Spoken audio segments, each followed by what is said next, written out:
Dinge raak hierdie week gevaarlik in Suidooster. Gary ontdek 'n skokkende geheim oor 'n luukse herehuis. Bridget en Nazim se konflik bereik breekpunt en Amanda se wêreld begin in mekaar tuimel. Jy gaan nie hierdie drama wil misloop nie. Ek's Jock en jy kyk na TV-praatjies. Veral die drama, geheime en onthullings. Teken in en druk die klokkie. Kom ons spring sommer dadelik weg. Maandag 13 April 2026. Gary maak 'n groot ontdekking wanneer hy uitvind wie werklik die herehuis in Bantry Bay besit en dit kan alles verander. Bianca maak ongeluk 'n fout om die verkeerde ding uit te lap op die verkeerde tyd. Iets wat dalk groot gevolge kan hê. En dan besef Mike Amanda is ook in Ruitenbosch en dit bring weer vir hom gevoelens na die oppervlak. Gaan hy die keer beklei vir Amanda?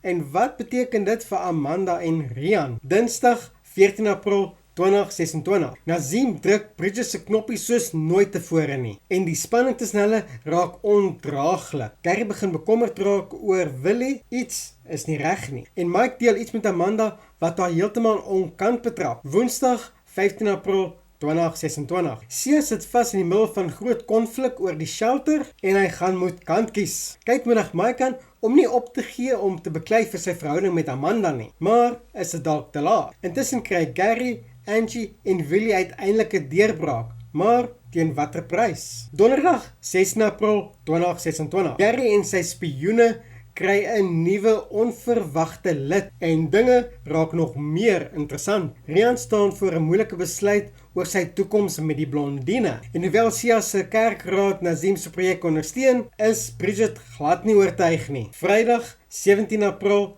2026. Gary en sy span se planne val uitmekaar uit. Alles loop verkeerd op die slegste moontlike tyd. Amanda voel oorweldig deur alles wat om haar gebeur. En Sia en Bridget se rusie het groot nagevolge vir die kerk. Dinge gaan dalk nooit weer dieselfde wees nie. Hierdie week op Suidooster is daar vol geheime, verraad en emosionele oomblikke wat jy nie wil misloop nie. Laat weet by die kommentaar, is jy team Nazim of team Bridget? Like as jy van die video hou en ook van Suidooster en teken in vir nog drama en voorskoue. Ek sien julle in die volgende video.